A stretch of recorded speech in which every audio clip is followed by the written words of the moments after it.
Hey guys, how's it going? It's Thursday, September 27th, 2018. And yeah, it's been a few nights here now. Figured I'd get this one off before the weekend. Man, what a week. This has been I don't know, it's been crazy. To say the least. It's been, I mean, work-wise it started out, it was going to be very unknown come Monday.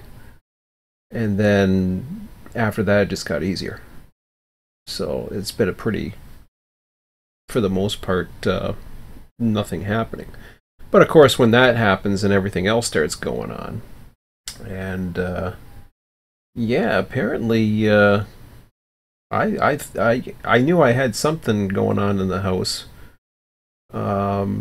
Like I said, I think I mentioned this in another video earlier in the week. Sunday, I had I was getting down in the dumps about finances, and I've kind of, it's kind of taken it actually, more recent events has actually taken that right out of the picture. I'm not even thinking about that right now because suddenly, right around the same time that I was worried on Sunday night, all of a sudden I start hearing scratches. I'm like, oh, great. And that has preoccupied me for most of the week, although now I'm not exactly sure what's going on because it appears what I thought was a mouse. I found out as of yesterday it was likely a rat. I'm like, oh, that's nice. But the rat has seemed to disappeared or has left because there's no sign of droppings, there's nothing. It's just he's gone. He hasn't come back. I'm not too sure why. There's cats upstairs on the main floor. But yeah, there's some serious issues in this property, to say the least, and I'm kind of stressed out about that. It relates to the finances because the way the housing market is right now, I can't afford to leave. If I do, my finances are only going to get worse. So yeah, it's certainly, just as I'm talking, all of a sudden I think I hear a scratch, but it's almost like I'm kind of paranoid right now when I hear things. Like sometimes I think I hear something, and or all of a sudden, like, it'll be very quiet when I'm quiet, but then I'll be talking, or my son will be on YouTube or whatever, and it'll have like he was watching a hunting simulator of some sort the other night, and of course there's all kinds of different sounds that are coming from that, from my surround sound, and all of a sudden I think I hear stuff again. So, but it's very quiet right now down here.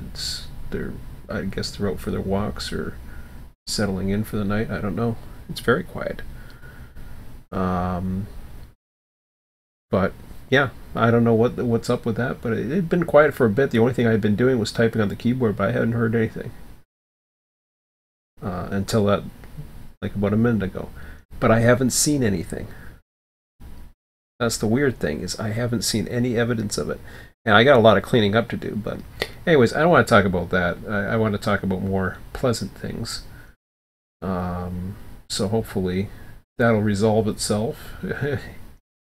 I mean, I'm ready to take whatever action I need to, but yeah, it's just something I don't like dealing with right now. But so far, I'm keeping a very close eye and ready to act in a moment's notice if I suspect nothing's been solved. I'm still going on about it. I think I had mice in here about 3 or maybe 4 years ago, and there was some feeders that were put in, or bait stations or whatever. But I hear that they should be gone. They shouldn't be doing anything right now. However, and just like that, I think I hear a scratch. See? I heard it. It could be upstairs. It could be anything. I have no idea. Maybe, yeah. That's kind of scary because it's very quiet upstairs. So I don't know, but it wasn't as quiet as it was last night. So maybe they think, or maybe it's trying to come in. I have no idea. Of course, that's on my mind now. So what else is new?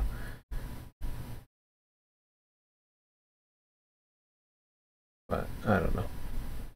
Hard to say. I don't know what's going on. Could be scratching the side of the house for all I know. But I don't see anything in here, so maybe it's just staying away from getting down here, or doesn't want to get trapped down here, or it's trying to find a spot in the house. That's a possibility too. I don't know. Don't like it though. But it doesn't seem interested in anything that's in my particular apartment, at least at this point, because it came down and I saw it, and yeah, it was all over the place. It was trying to get into, you know, boxes, all kinds of things. But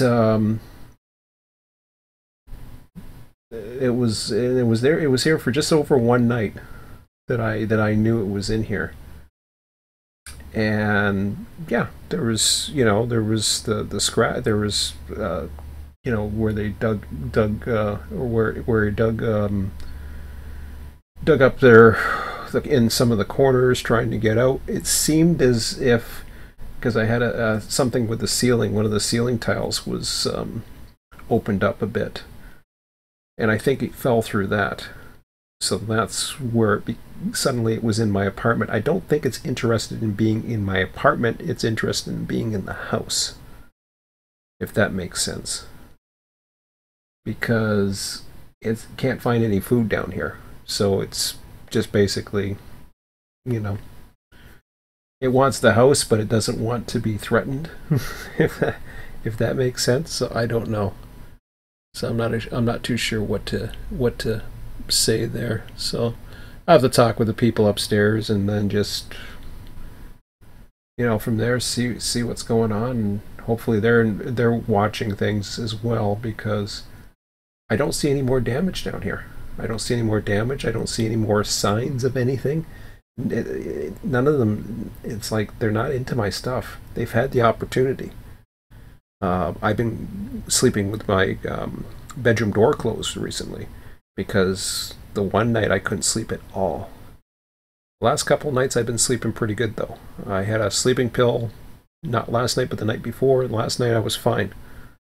I was able to get to sleep. I had my bedroom door closed because all the activity was taking place, for the most part, either in the hallway, the public hallway, like the common area, or it was taking place in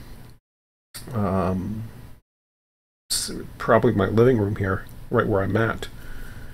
But there's no evidence that they're in this apartment anymore.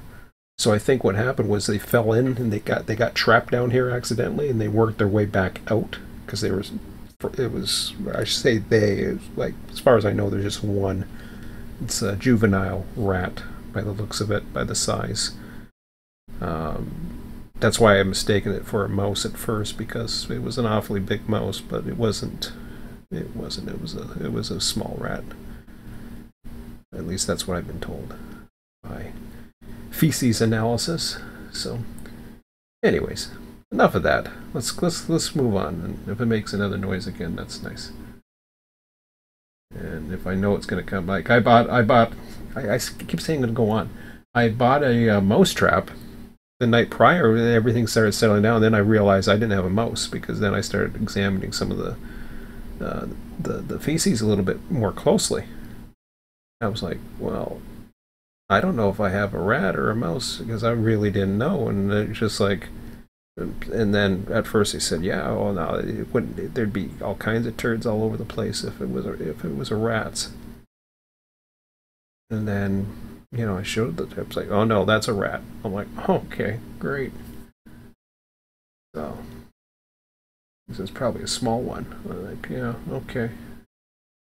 Yippee-yi-yay. But, well, we'll see. And there's a whole whack of rats out in the garage, aside from the building, underneath the garage. It's like, ugh, they gotta deal with it. So I'm not too happy about that. So, anyways, I gotta get my mind off of this. My mind wasn't going to talk about that until I started hearing noise again. But anyways, it's okay. So it's 10 Eastern right now. Let's quit talking about my issues. So there's been some interesting news that came out of all things Train Sim World. I was kind of surprised to hear this because up to this point I could care less what Train Sim World was coming out with. You know, you basically, you know, you have one route, it has a bunch of scenarios with it. You got the route, you do the scenarios, that's it. You know, whoopee-doo. Come up with another route, you know. Immersion can take you so far. And when I first saw this, when I first saw Train Sim World and the potential it had, I was very, very curious. I wasn't excited about it because I didn't know what that meant. But I thought, okay, this is going to be good. And at the point, you know, at that point, I was still very much into Run 8. But I thought, well, let's see what, you know, let's see what they do. And as it turns out, what ended up happening not too long after that was people started getting it, and they were very disappointed in it.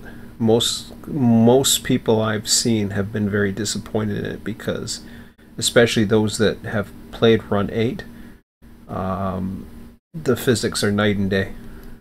I mean, it's just a total difference. It's not even, I don't even know if it's as good as Microsoft Train Simulator physics. I could be wrong on that one, I'm not sure.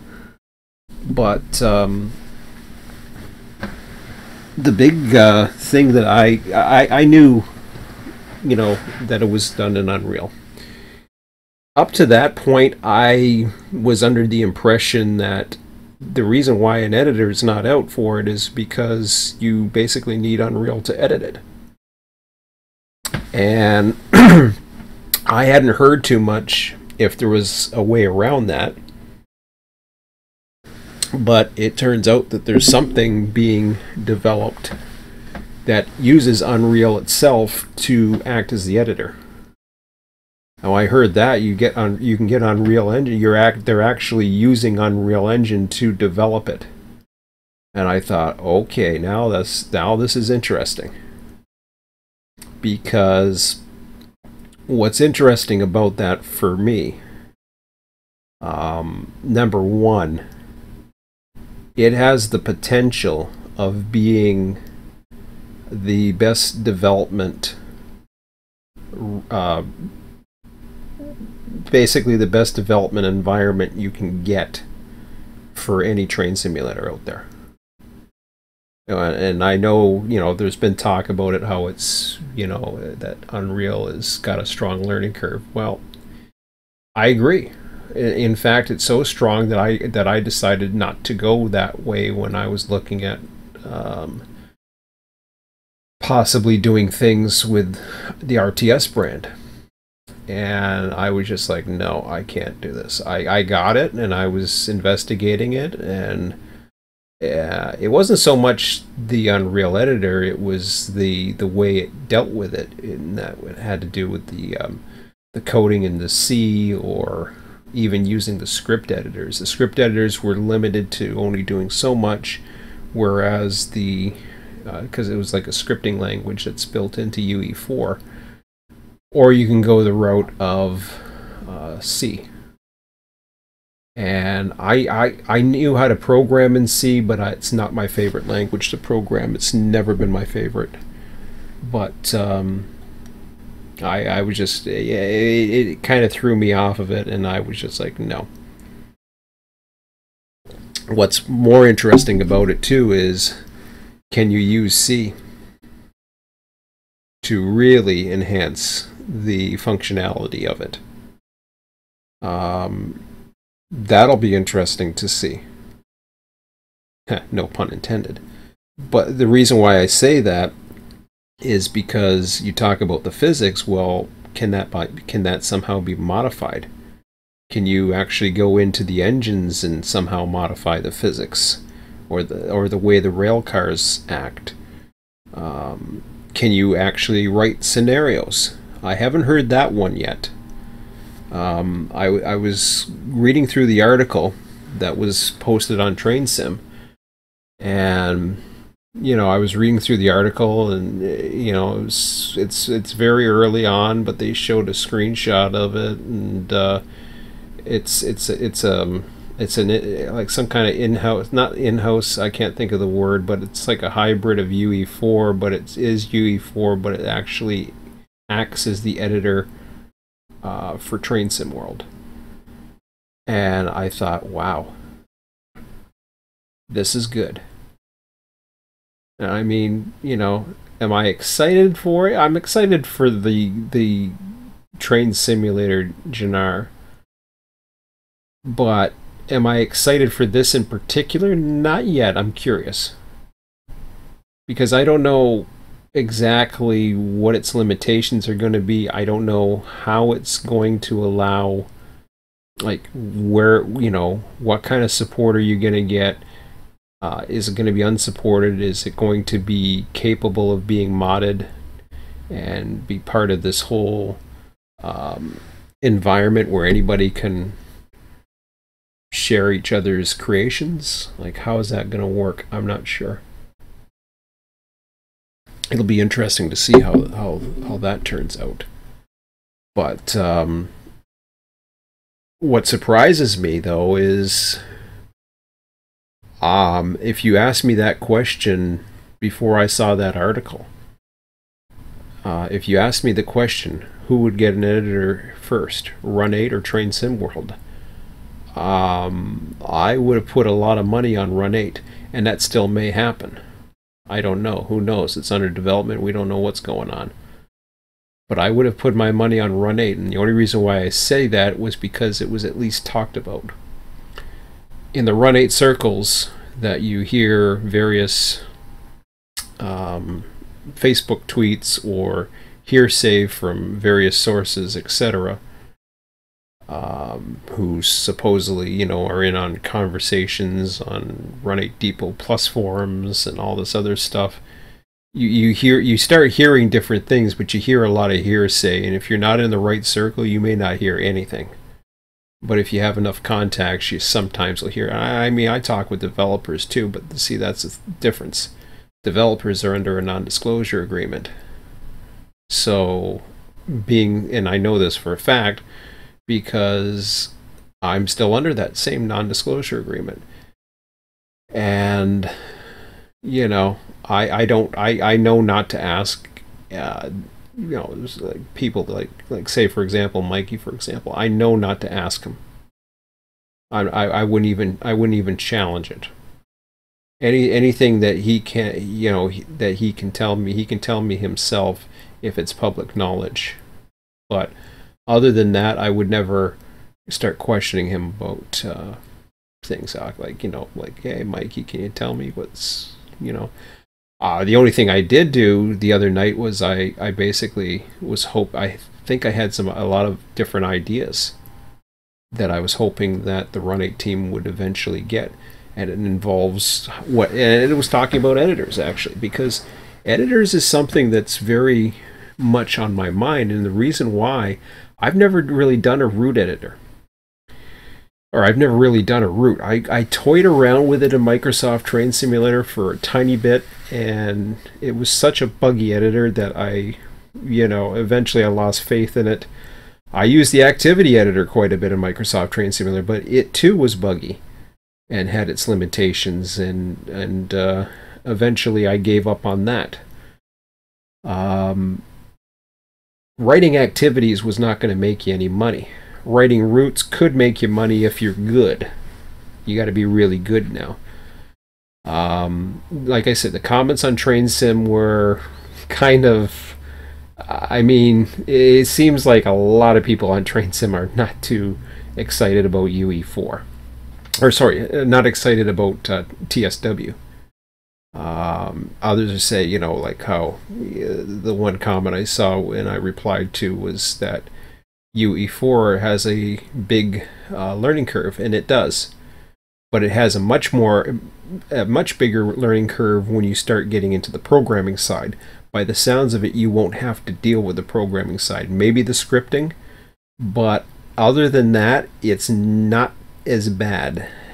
At least for me, it won't be. And the cool thing I think about that is I hope it is a learning curve. I want it to be a learning curve, because what that does is that weeds out all the pretenders from the contenders. Because when you start weeding out, because what ends up happening is you get saturated makeshift people who, you know, don't want to go the distance or don't want to push themselves. So you get a bunch of routes, you know, the same route that's popular made by 20 different people, and then I remember the days in Microsoft Train Simulator where you could get this person's version of the same route, or you could go with this and that, and there was so much. And I mean, to me now, this is actually, I can tell you from my own experience with UE4, and as much as I've been able to toy around this changes everything if this happens. Because what this changes the most, it will be the most graphically intense train simulation editor out there.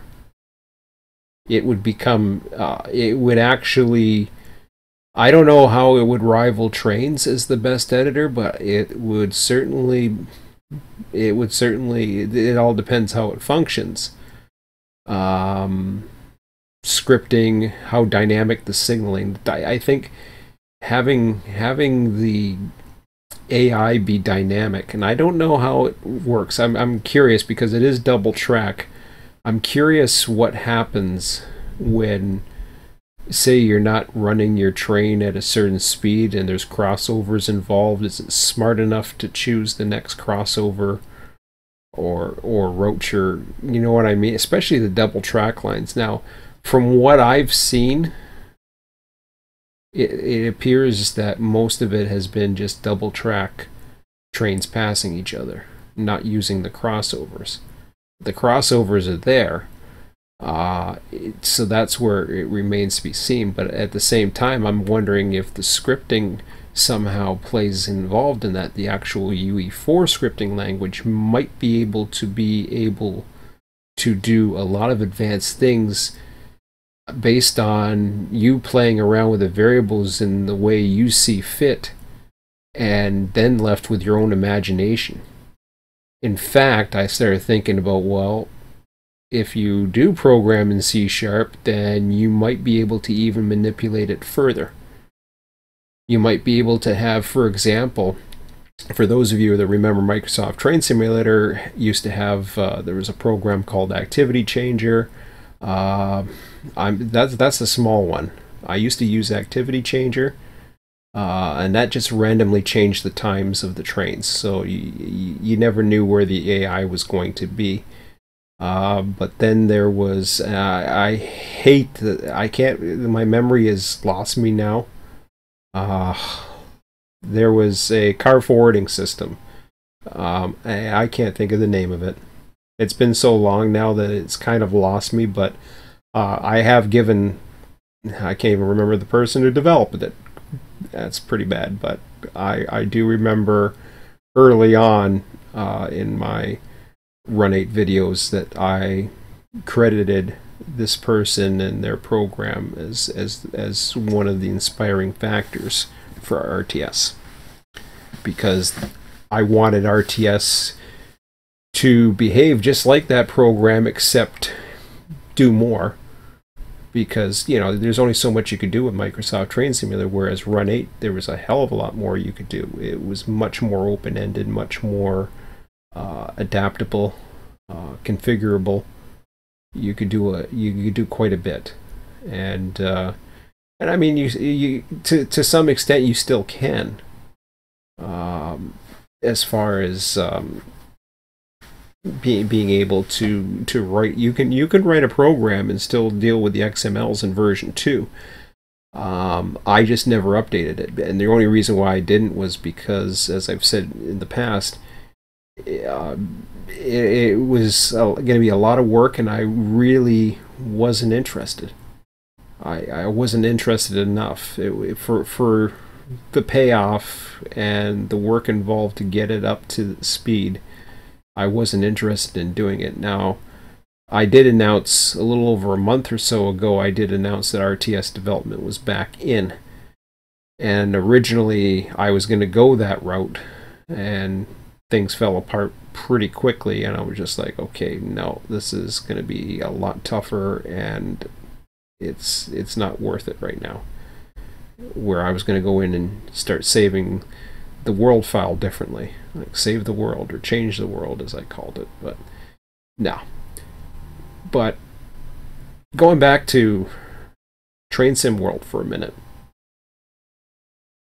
I know that there is a hump yard. I don't know how functional it is. As far as I know, it's fully functional. It's only limited by the imagination of the scenario developers, as far as I can tell. Have they really? I don't know about some of these scenarios. I've never really gotten. Like I said, I've seen a video on one where you're in the hump and you pull a few cars or do something, but I really don't know if they're, to me they can do a lot more with those things. How complex can you make it? Maybe it's up to your imagination, I guess, or the imagination of the developers who put it in there. So, I mean, I'm looking forward to seeing where it goes. I really am. And when I look at double track main lines too, there's a lot of potential for double track main lines. You look at the Cumberland, and you think to yourself, okay, well, this is just a double track boring main line. Well, yeah, but there's a reason why it's double track, and there's a reason for those crossovers, and that is because that can become quite interactive, and holding track and overtaking track. There's all kinds of possibilities.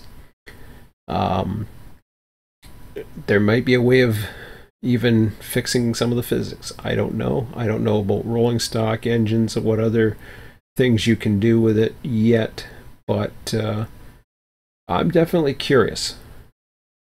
Which leads me now back to the idea of, let's see, this program has been not so accepted. It hasn't got the greatest reviews. I mean, yes, there's a lot of people that aren't in the niche who come outside it and say, wow, this is like, I always wanted to run a train, and I'm a gamer, and I think this is the best train simulator. This is the greatest train simulator on ever, and blah blah blah. And I'm like, what?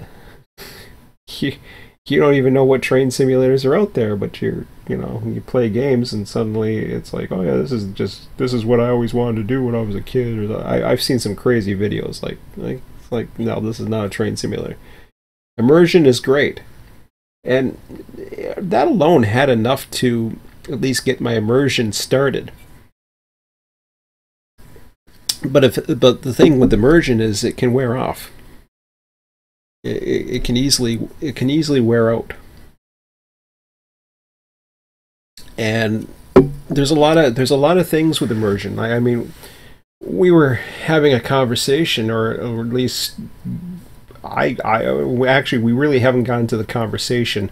Over on the Southwest forums, for example, for Run8, Mike has basically put it out there to people to, if they have ideas as to what to do with the server. Because the Southwest server is doing good, and I mean, I'm glad to see the days have changed so that I can dispatch. It's great to be able to do that again. From what I understand, I will be dispatching Sunday. So it should start at 4 Eastern. I know it's 3 Central. So I'm looking forward to that.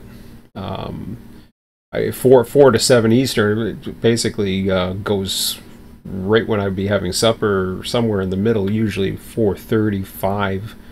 I don't know if I'm gonna grab something to eat before I come in at 4. But I doubt it. So I'll have to think. I usually eat out on Sundays for myself and pick myself something up. But I'll have to think about an alternative plan for that, because it's an opportunity to dispatch, and I figured, yep, I'll probably do that. And yeah, who knows? Maybe I'll switch things around, and you know, I could change my Sunday and Monday meals, and just I'll go eat out on Monday instead. But we'll see. We'll see how it goes. But yeah, so just the opportunity. But no, it's been great that I've had the opportunity, because this has reminded me of what I do like about Run8. And that is interaction, realism. It's not so much the eye candy, it's the fact that you're surrounded by the elements, and it feels as if you're part of a living, breathing system. That, for me, is a huge immersion factor in its own right. And Run8 has the tools to do that. It's all up to the people and getting enough interest. There's only so many options, though, because there's only 3 regions right now. And you've got California, which is very, very difficult right now to become fully immersed in. And the reason why is it needs so many people to run.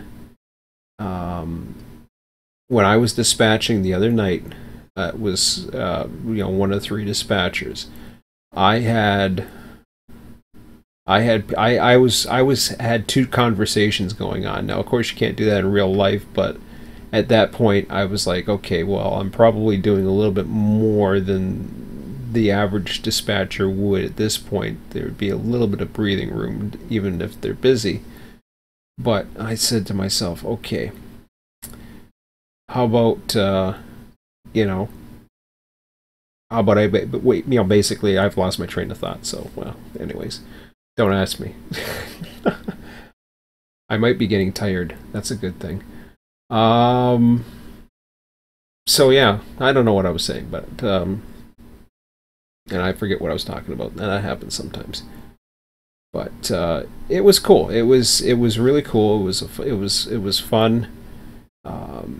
Being able to have that many people on, even a few people or whatever, and oh yeah, I remember what I was saying. So the trains would come in. I was having 2 conversations. Now, you're not supposed to have 2 conversations, but I was doing it, so just because the external dispatcher would allow me to, so I did. Because I had a crew of a switcher at Barstow that was coming out on the main line to work the Amtrak lead at Barstow, and then I had another over in Bakersfield that was coming out.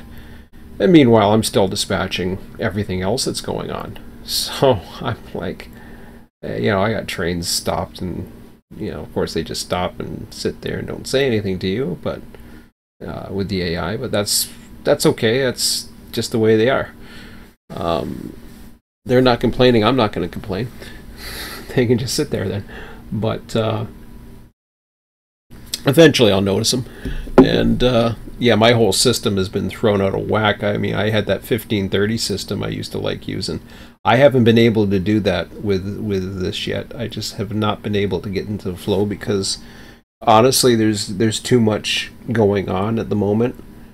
And external dispatcher has its limits as to what you can do with stacking as far as I'm concerned. It has its abilities, but at the same time, it's not perfect by any means. And TCAD, I hear, is under beta still, so that I'm looking forward to that, and I'll probably be getting that as well. But going back with the whole immersion thing, That's what I like the most. I didn't miss Run8. I still till it's been about a month and a half now, I think, since I've actually used this rail driver that I could think of anyways. It's been a month and a half. And the reason why it's been that long is because I don't miss running trains in Run8. It's just, I don't.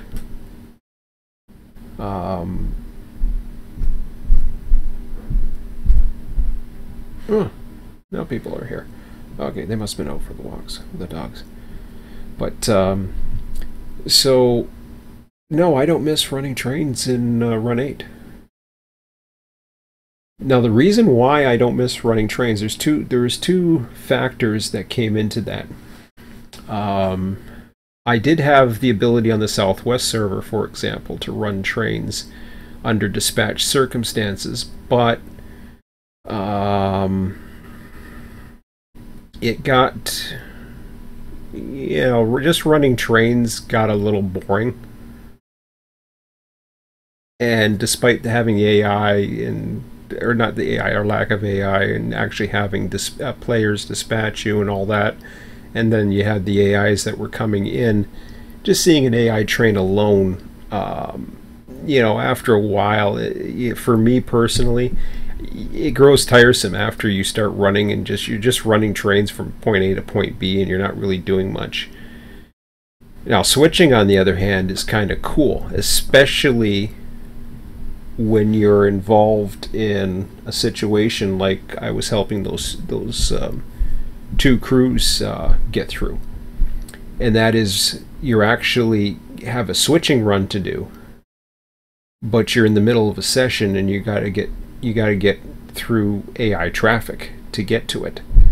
That is kind of appealing to me, but those are the kind of things I don't know when they're available or what they'll be available, but right now I'm not worried about it because being able to dispatch is the important thing. If I'm able to work a yard that's busy enough by where there's enough trains going through, well, that's interesting. But what happens with the Southwest server is after they shut down the server, they run generally 2-3 hour sessions a week. What ends up happening is they pause the clock. And don't get me wrong, this is, I say it's their idea. No, it's not their idea. Actually, I believe it was originally my idea.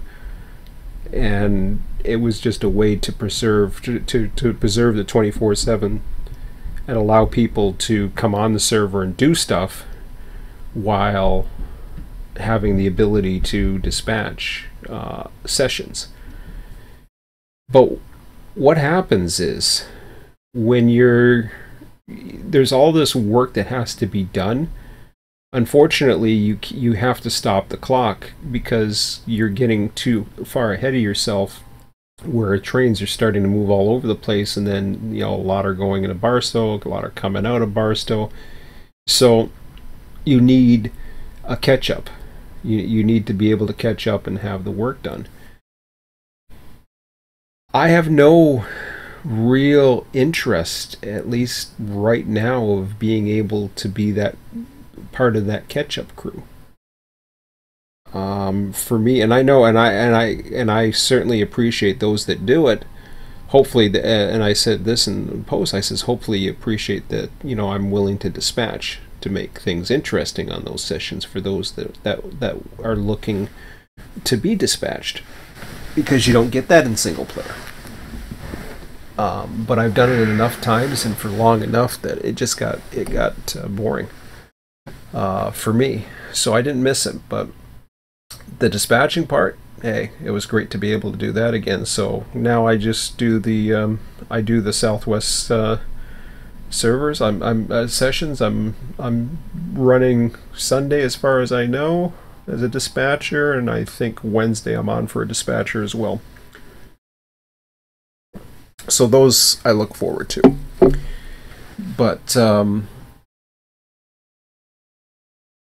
that's where, at that point, then the question remains, well, what's next for Run8? we really don't know. I don't think we know. We know a few things. We know a little tidbits. We know their version 3 is being developed. We know some of the things they're talking about, drawbridges, which are really cool. I've always I mean, I live right by the, in a region not too far from the Welland Ship Canal. I've lived, whether it be St. Catharines, Niagara Falls, I've lived around it all my life. So it runs right through the heart of Niagara between Lake Erie and Lake Ontario. So I've gotten to see these things, and I love lift bridges, and even swing bridges. I've gotten to see some of that more in central Ontario on some of the pleasure craft areas. But they have recreational waterways, Trent Severn Waterway up central Ontario. So I got to vacation up there. So I used to see that all the time. I used to get to operate a swing bridge. It was really cool when I was on vacation, and they had let me operate the swing bridge. The bridge master got to become friends, and he'd show me what to do, and I'd get to open and close the bridge and bring and help, with him overlooking, of course, because it's his job. I mean, he's just giving me the chance to do something. It's kind of like if you were running on a train and somebody's gave you an opportunity to run the throttle or something. It would be kind of cool. I never got that opportunity, but at least I got the opportunity to run on some trains before things got crazy, with 9/11 and all that other garbage that came after it, and loss of freedoms, you name it. But anyways, and insurance companies and corporatism, and I won't even get into that. But anyways, so yeah, I mean, what's really happening? I didn't expect Train Sim World. They no matter how much dirt is being thrown at them, they keep pushing forward. And at one time, Run 8 was like that. They were getting a lot of dirt thrown at them in the beginning too. I remember a lot of people, it was like, hey, you don't have frogs. I'm like, who cares if they don't have frogs? Like, does anybody really care that much? They don't have frogs. This thing's awesome. That's what I said. And this thing was such a breath of fresh air when Run 8 first came out. And I was on, not just because I was on the team and, I had to go rah Run 8 and all that other stuff, but no, it was so different than anything that I had ever seen in train simulation. And to this day, it holds my interest at the top of the list.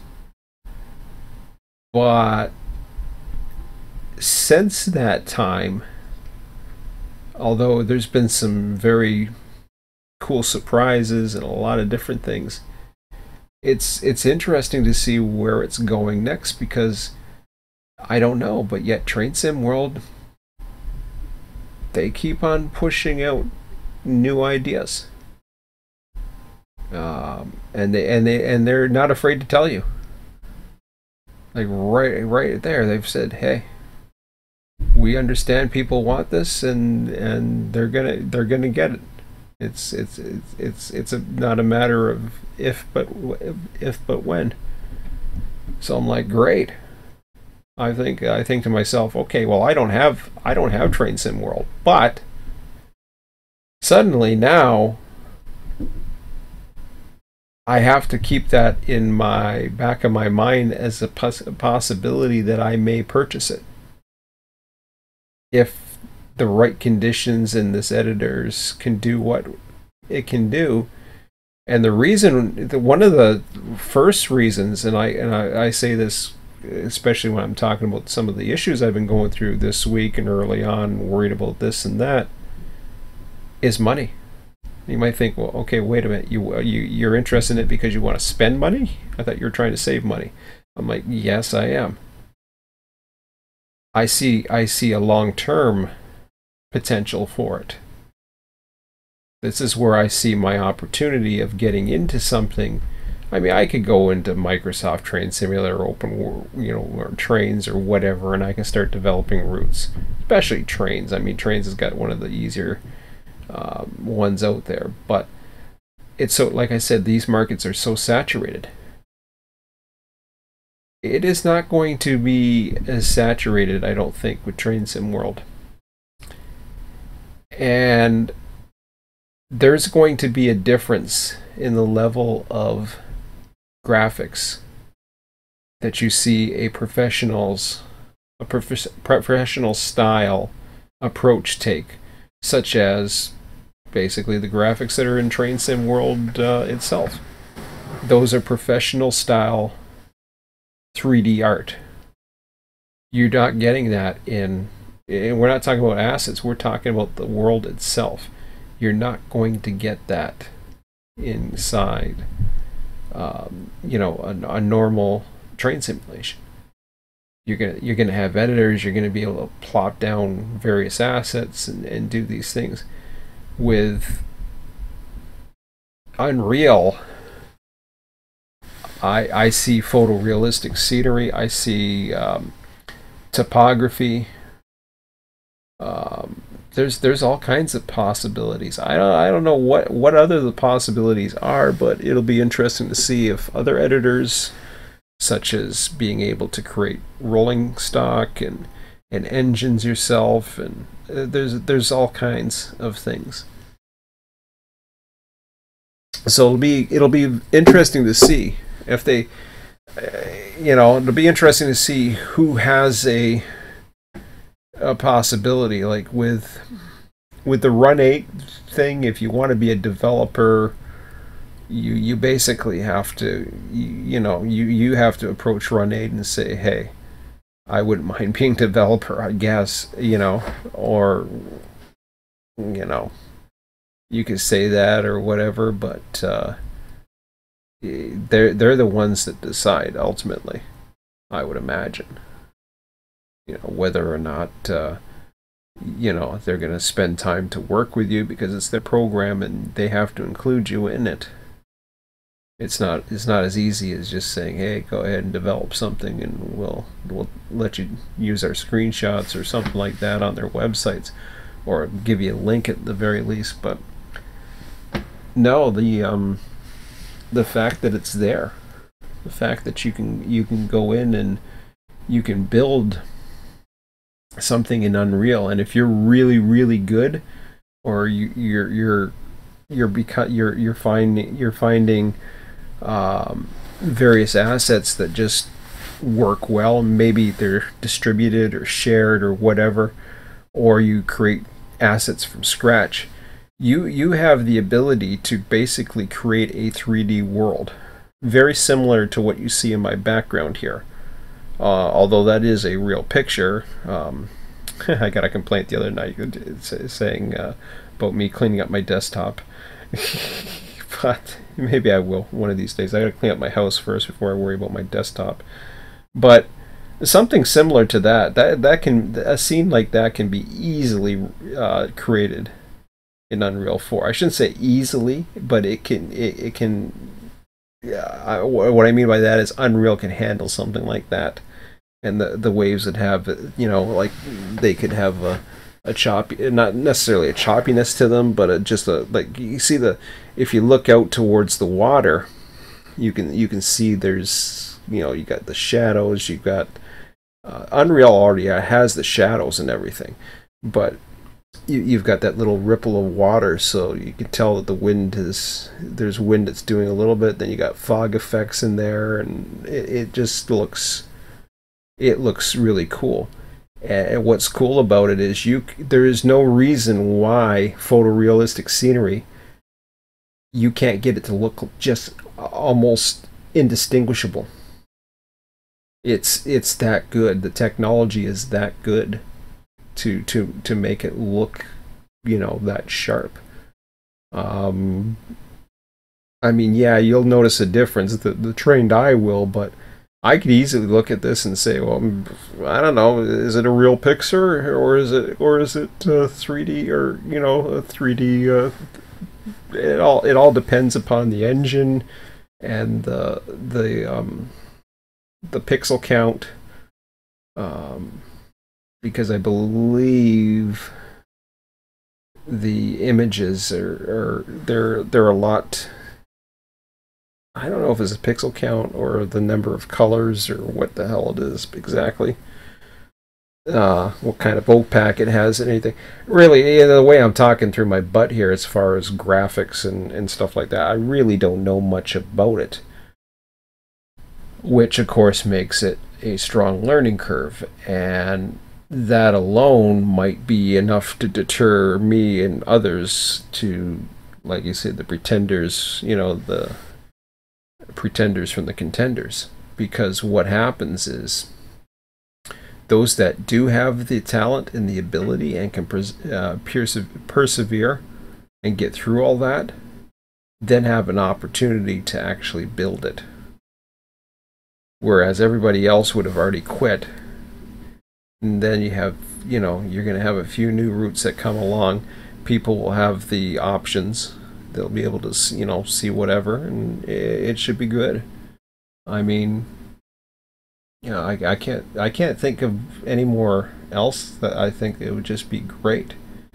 And of course, I see that as a potential for making money on add-on routes, because there's not going to be saturations of all these free routes out there. Because yeah, okay, well, they might have a free route, but there's going to be a difference between quality and quantity. You're going to see the difference. And yeah, that to a smaller degree that happens in other sims too, but the bar is raised so much now. You know what I mean? So, but yeah, going back to Run 8 though, like, I don't know.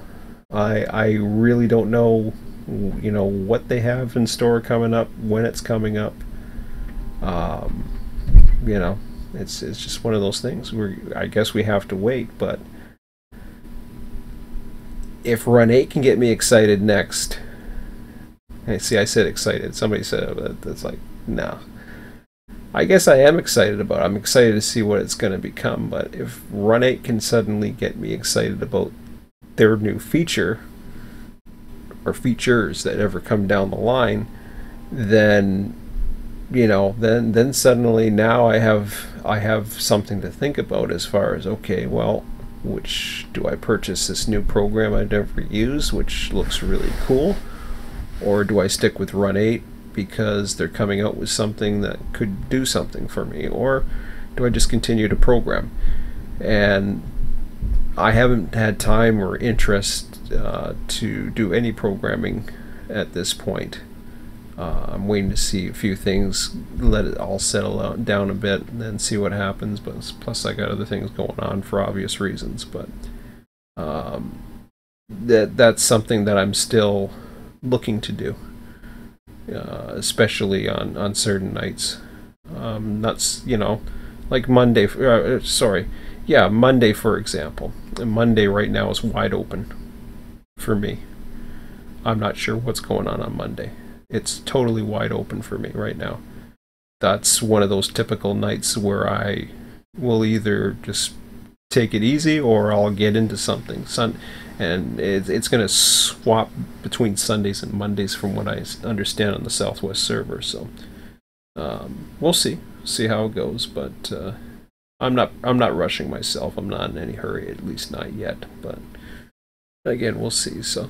Anyways, I thought that's about all I got to talk about tonight. Nothing more. But it's some interesting times in the hobby, that's for sure. And, it's an opportunity for some, too, to look at it and say, hey, we can get into this now, or we can do this because they figured out a way how to edit it without having to build an editor. Although they have built something, I'm sure, to interface with it, but it's to me exciting times. So that part's exciting. As far as am I excited about Train Sim World in particular, no, not yet. They've got a lot of convincing to make me even consider going for it at this point. And if Run 8 can hold its own and You know, it's defaults are where they're supposed to default, things are supposed to be where they are, and things, you know, basically work out good. I'm talking, I'm half asleep. I can tell I'm talking, and sometimes I'm mumbling gibberish. So I'm actually, I can't believe I'm doing that, but it's true. It's 10:45, and I'm like, man, I'm talking as if I'm sleepwalking, if that makes sense. So, anyways, I'm going to end this now before I fall asleep on you. I'll be tired, and then I'll stop talking. But now I thought I'd share about it. I think it's some interesting times coming up, so we'll see what happens. And yeah, hopefully Run 8 can answer with something that'll excite me. Because Run 8 will likely, well, I shouldn't say they will excite me. It depends on what they have in store. I'm very curious as to what they have in store, but at this point we don't know. At least most of us don't know. So anyways, guys, that's it for now. So have a good weekend. I can't believe it's a weekend already. And I will be back Sunday afternoon on the Southwest server. And we will be dispatching again, and hopefully the same position if all goes well. So that'd be cool, because I like that vantage point from Barstow. It's kind of a fun one. Anyways, have a good weekend. We'll talk to you later. See ya.